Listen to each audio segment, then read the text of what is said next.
Welcome into the Free Thought Podcast. This is something that Daniel Brown and I have been talking about doing for like a year. And I guess the gist is we consider ourselves intellectually honest people. Not necessarily intellectual people, but intellectually honest. And I like to think we try our best. we do. We like to look at facts.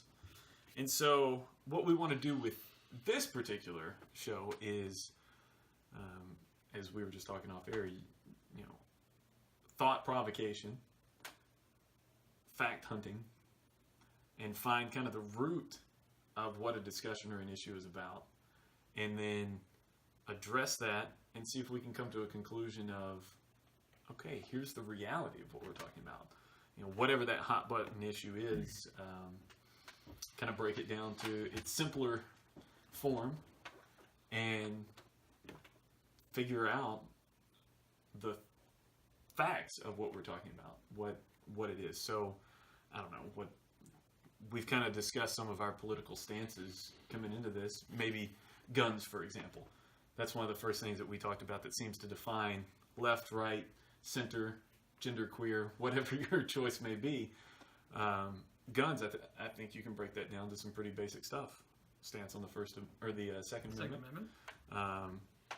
Regulation of it. Registration. Background checks. Yeah. And so the idea there would be, okay, let's look at gun ownership on the whole. Where do we stand on maybe assault rifles? What is an assault rifle? What's the difference in an assault rifle and a machine gun? Where do we stand on all those things? And then peel the whole argument back and come to a conclusion on what it is. And that's kind of what we want to sit here and do. But to do that, I think we both felt like we needed to discuss how we already, our, if you will, biases from a political standpoint. So let's start with guns. Okay. What's your personal take? Well, if I may, first and foremost, to back up the Free Thought podcast, it's also about giving people the space to be wrong. Because you can say something completely ignorant or dumb because you don't know better. And I don't think the immediate reaction should be, you're a disgusting person. We don't have to listen to for you on any other issue because this one issue you were so wrong, or you're a bigot, or whatever buzzword that you want to throw out there. I think we should give people the space to be wrong. And that's why free thought should exist, because I can take it to the marketplace of ideas and find a consensus that says, oh yeah, you know what I thought about that was wrong. And then I have the space to recollect and reimagine what I thought about an issue. Well, and that really seems to be something that's lost societally, because whatever the issue is, if you believe this, then you're immediately branded as, okay, you're a conservative, you're a liberal, you're a racist, you're a sexist, you're a bigot, whatever it is, transphobic. So you're immediately boxed into that viewpoint. With no nuance, with very little, just like, hey, I heard this is what I think. It could be like 3 sentences, and then people can take that and say, all right, well, I know exactly what he or she is. And to some extent, you see that across YouTube and other platforms, maybe more than anywhere else. You look at someone we both like, Dave Rubin, for example, is now a hard right-leaning nut job in some circles. I think the HuffPost hit him up as he's been called a Nazi. A Nazi right-winger, yes. And this is a guy that's a gay man married to another man who smokes weed and lives in California. Sounds like a Nazi to me. That is the truest form of Nazi. So that's kind of what we're getting at is, okay, the facts of the situation, but also, yeah, you can be wrong. It's okay to be wrong. Freedom of thought and freedom in general. This is something I discussed with somebody the other day. We were talking about, it was after the Las Vegas shooting, and we were talking about guns on the whole. And I pointed out that when you're talking about guns in the Second Amendment, or you're talking about free speech, or you're just talking about overarching freedom as a country, there are prices. It sounds callous, it sounds harsh, but the reality is there are prices for freedom. So was what happened in Las Vegas awful? Absolutely. But in my mind, freedoms come with a cost, whether that's literally, empirically protecting your freedom with soldiers, or okay, you have the freedom to drive a car, which means that somebody may have a wreck and lose their life, or guns. Someone may lose their life because you have a right to that weapon. You have a right to free speech, but there are costs, and I think that's forgotten sometimes, that you can that there is a measure when we're going to be a free society. You can't be a free society and be a protected society, and that's kind of this aspect that we don't like to talk about. Well, I think to your point, we have a lot of freedoms as it pertains to buying vehicles. Obviously, you have to take a test, get a driver's license, but you never have to take it again. For it. You never have to take it again. And I haven't looked at the estimates lately, but I think it's usually around 30,000 people die in car accidents every year. Now, that's for a whole host of reasons. I don't want to be glib and say it's human error all the time, but there are a lot of things that human beings do. There are a lot of people that we would say aren't competent drivers that still have the right access to a vehicle. So we are tolerating at least 30,000 deaths we could be prevented. Hey, we could stop it tomorrow. We could all agree not to drive ever again. I mean, no living communes. That's right. Within a 5 square we have mile. certainly tolerated that, and there's nobody, so far as I know, there may be a specific, like, okay, drunk driving, we got to work on that, but that's only one part of that 30+ thousand people that are dying every year in car accidents. And you consider that's not something that's attacked on the daily, and it's not it's nowhere in the Constitution. Yeah, so that's a lot of people. Yeah, that's a lot of tragedy. A lot of kids die in car wrecks, and it's an awful tragedy. Nobody should ever have to experience that. So I think, really specifically on this point you're making about the gun, what I find troubling from the Las Vegas shooter is we still don't have a clear-cut no motive. idea. It's crazy because this guy was rich. I mean, seemed like he had everything going for him. There's no ideology that we can tell, left-leaning or right-leaning. No extremist views on religion. A guy that sent his mom cookies on the regular. He would send his mom cookies. In fact, when they talked to his brother, the last conversation they had, how's mom?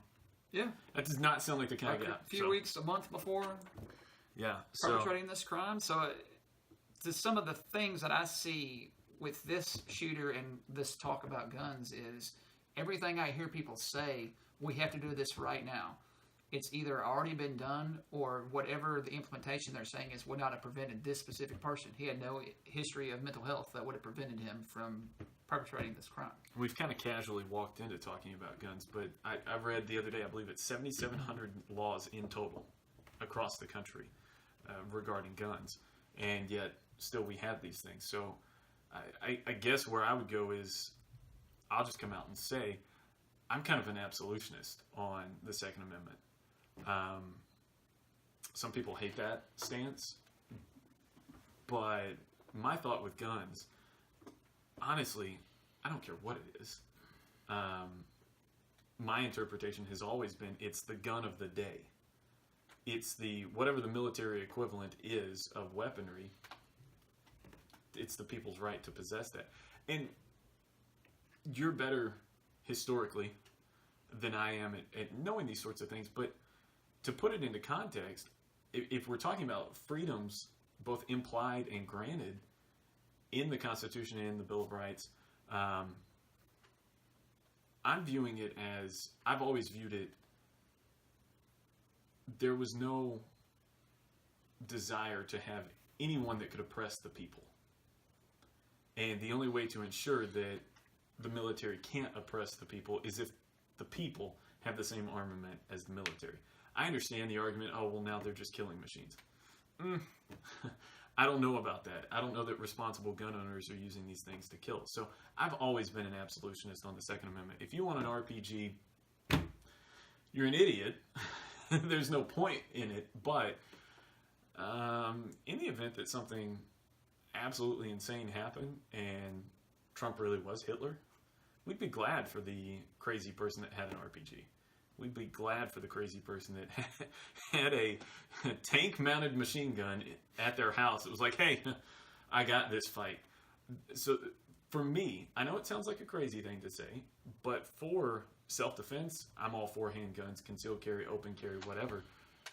For national defense, I'm all for military level armament. I understand the protestation. I don't agree with it.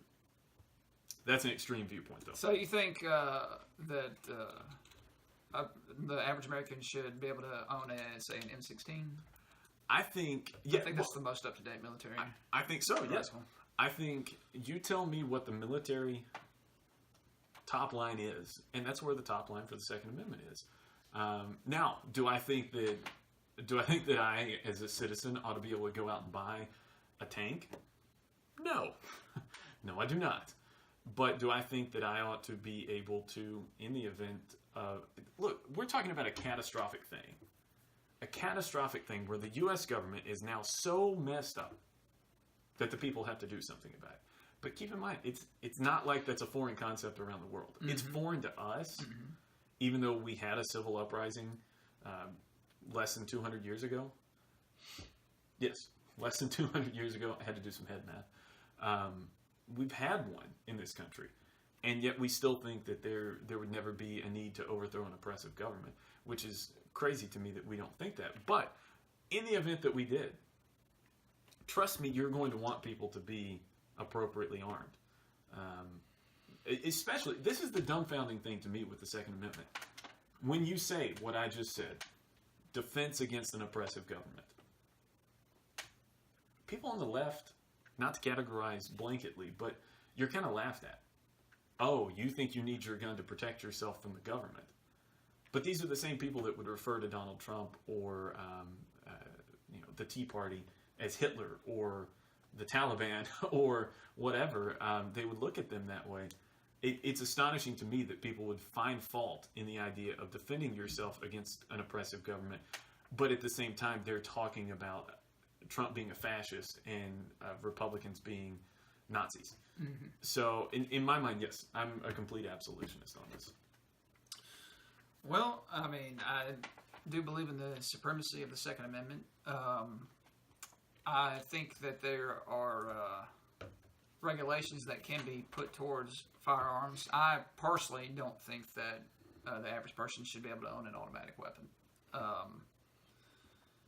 I think reasonable restrictions should apply.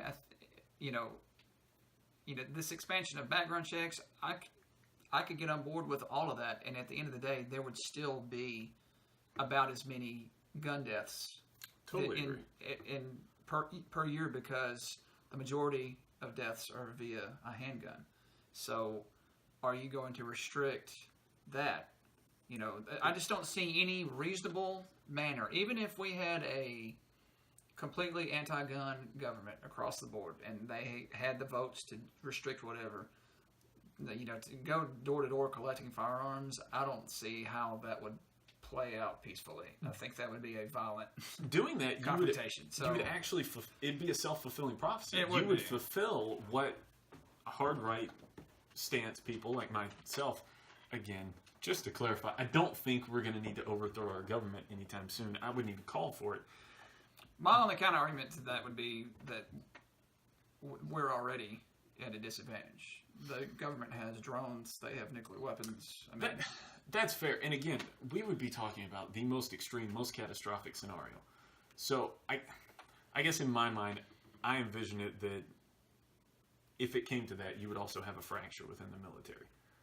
I just think that's just my personal view. That's valid. I fracture in the military. If you look at World War I in Spain, that was a weird time. Now let me tell you, the communists were fighting the anarchists, and the fascists were fighting each other. But there was a charismatic general in the army that kind of started a huge uprising. That's what it is. So what would be the equivalent would be if before his troubles, General Petraeus had gotten a hold of a microphone and said, we have to do this.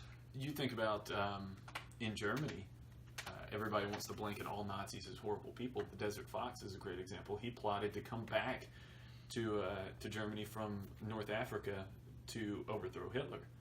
And again, these things sound crazy, But we're talking about events that have happened within the last 100 years. And you can't tell me that a country like Syria, for example, wouldn't have thought that the idea of civil war was crazy. Or Libya, the idea of civil war being crazy.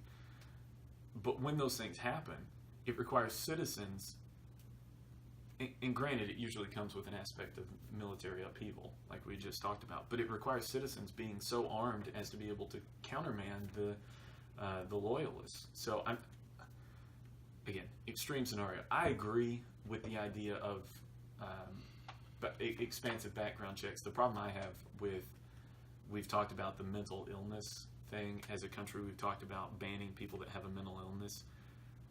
Who's writing the diagnosis? You would like to think, gosh, this first few minutes I've come off as a crazy person. I'm not. I'm enjoying it. But you would I look more moderate by comparison. You do. You would like to think, though, that any psychiatrist would do the right thing, but let's pretend for a moment that their politics stand in opposition to the Second Amendment. Maybe it would be easier for them to write a prescription for something that would then make you incapable of owning a gun. So, I don't know. I think the whole thing's a sticky wicket because, again, I come back to what you mentioned. It could be just a self-fulfilling prophecy if you said, okay, we're going to have to register guns, or you're going to have to turn in guns like what Australia did, gun confiscation. I It wouldn't just work. don't see, decry America if you want to. I just think it's part of our DNA as a country. I think so too. And, maybe for ill. For better, but it is what it is. For better or for worse, there's a reason. Other countries refer to us as cowboys. Yeah. It just kind of is. We don't have to be pleased with it or happy about it, but the changes that you would need to make to take that away, or the love of guns away, would be extreme. Yeah. I mean, again, you would be going up against some really well-armed people when you did it. So, wow. I don't know how much time we just put into talking just about guns, but it kind of gives you a feel for where we stand on a lot of things. I think, surprisingly, we both have differing views on quite a few social issues, personal rights issues, and that kind of thing. But which is normal. It is. That's the thing. We get along really well as humans, and a lot of times we stand shoulder to shoulder on views, but at the same time, it's okay to have discourse. Yeah.